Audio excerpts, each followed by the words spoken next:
am Ochismo Eugene. Welcome to another video from Access Strategy. Please like, subscribe, share, give a thumbs up to this video if you found it helpful, and pass it on if you feel like someone else would benefit from it. I would appreciate that. Stop being dependent or dependable and reliable to the narcissist.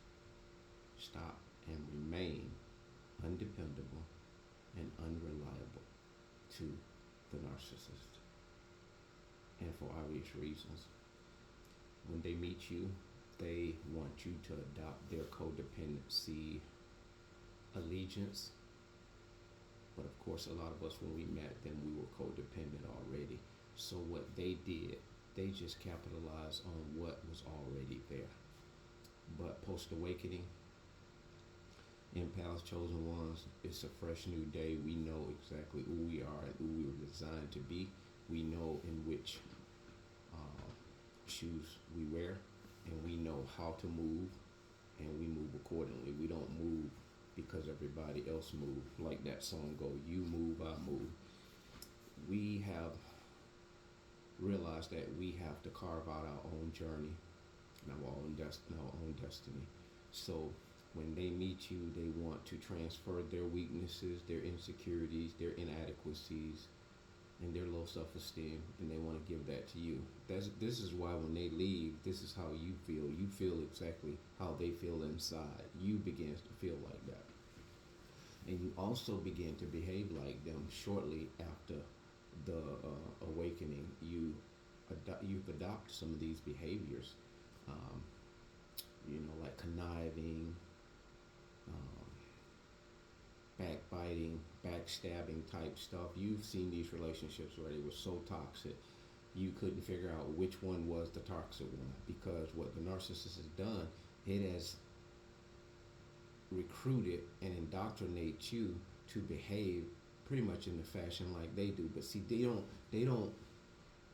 know that when you're dealing with an empath, this is going to come back to bite you.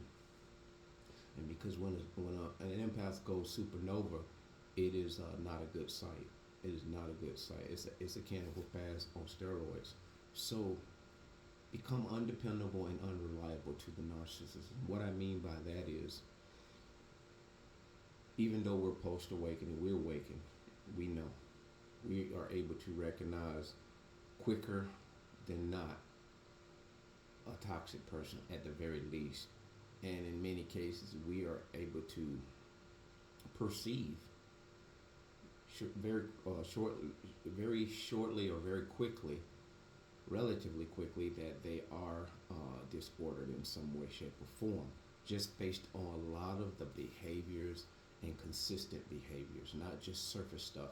This is like a progressive, consistent behavior over a matter of time, and it's undeniable. And so what happens is, post-awakening, you find yourself, being that you're an empath, you don't know how to really say no to people. Even though you're aware that these people are toxic, they impose their needs and wants on you. Can you do this? And then they'll say thank you. They'll do all of these cordial, respectful things. They'll give you these sound bites. And what do? It plays on your heartstrings. You have to form strong boundaries. And in those boundaries,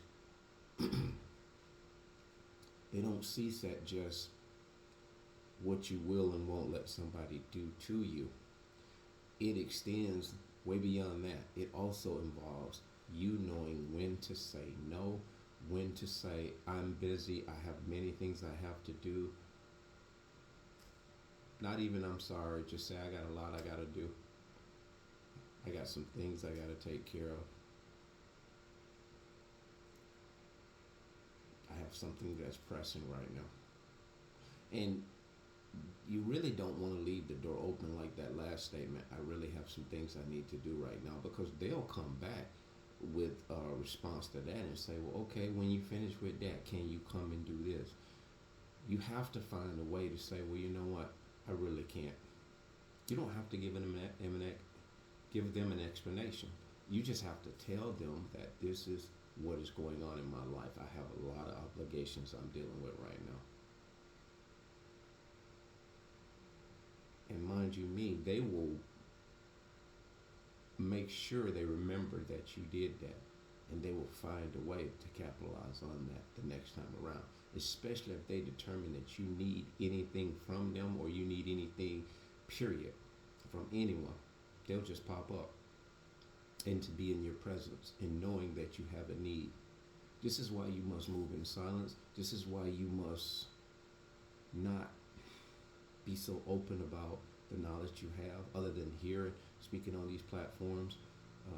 Even if it's a good friend that you can confide in, there's really no place to go and talk to someone out and about in your immediate area or neighborhood. I found that social media is the very place that God wants us to get this out, because most people won't listen, and the ones that do listen, they will force themselves not to believe most of it, because many times they are struggling with some of these personality traits themselves, and because they fear that they may in fact determine that they could be narcissists, they don't wish to delve into this deeper. It takes certain type of people to really challenge themselves and run towards this knowledge. See, empaths, we are wired that way. We love knowledge. We love truth. Not just knowledge to say we know something. We know knowledge can help us understand the world in which we live in, and it gives us a very good chance of living this life in a beautiful way. Nobody wants to struggle needlessly in a world where you have access to know. You have access to your own thinking and critical thinking. You have access to isolate. But the very things that we have at our disposal, we don't use. Some of us can't get away from a crowd. We don't choose to be away from a crowd. We don't will ourselves to be by ourselves. And because of that, always having to need something going on, always have to have some noise in the house, always have to have something in our hand, always have to have somebody around us for camaraderie in order to feel, to measure up and feel that we're doing the damn thing. Once you realize isolation is a beautiful place, because what it causes you to do is elevate yourself and your vibration in order not only that you can be a help to someone else, but choose wisely the help that you give. And I said that correctly. Choose, because everything in life is a choice. We're not talking about picking and choosing. We're not talking about being biased against one or the other. We're talking about wisdom and foolishness. You have to be wise. You have to determine yourself to do the things that God wants you to do. Christ, he was wise. He didn't go in certain places because he knew at that point that they would try to kill him. It wasn't his time. So it's not your time to do certain things. So you have to wait until it's your time to do that thing. And so when narcissists try to solicit you for help, or they become codependent, because they are, so reliant on you to the point where it's just stifling, debilitating, exhausting, you have to realize that your time is yours. You don't get it back. So you have to be wise and wait that you use it. So learn to determine, not only just write your line in the sand, but you have to determine that this is something that you have to do, because if you don't do it for yourself, nobody else will. If you don't choose to say, I'm not able to do that. And again, no explanation. They may say, well, why? What's going on? I have other obligations. Yeah, you can reply, I have other obligations. And they are going to feel some kind of way because you didn't give them the closure that they needed. You didn't make that make sense. It doesn't have to. And you're not being spiteful. You're not being mean.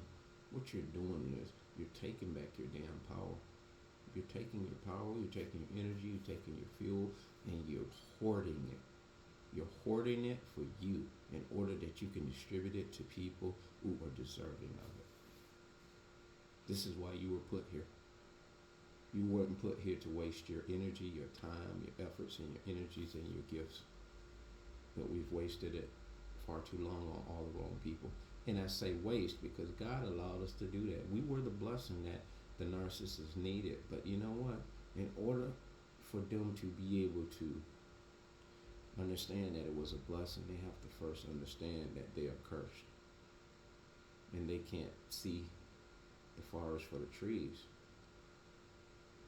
They will chop their nose off to spite their face. They don't get it. And there's a very good reason why. Because they don't know how to get it.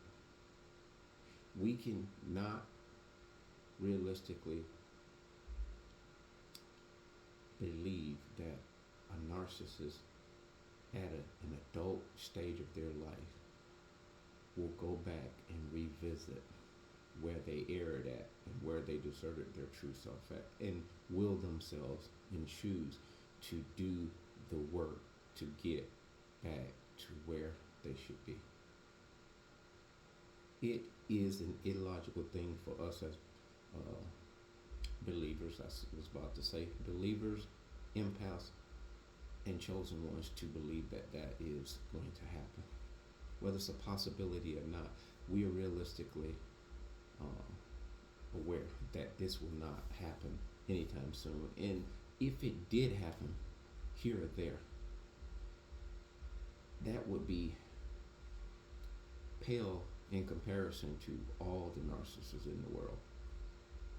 That one or two in the world wouldn't even matter, because then when they find out who their true self is, they would have to come to a point where they can relinquish their will and accept God's will.